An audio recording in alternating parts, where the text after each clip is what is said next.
Hello everyone! In today's video, I'll show you how to buy Bitcoin using the Revolut app. First, open the Revolut app on your phone and log in to your account.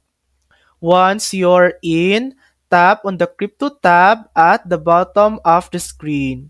This is where you can view and trade different cryptocurrencies.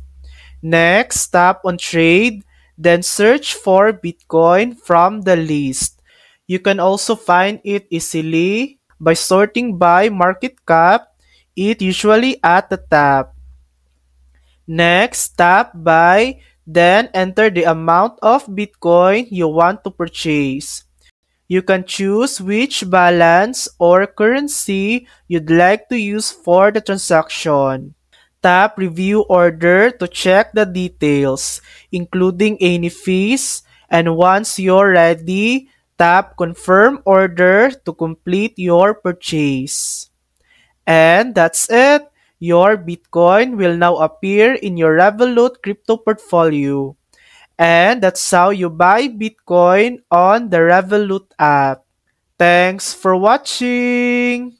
If this video helped you, please like and subscribe for more helpful tutorials.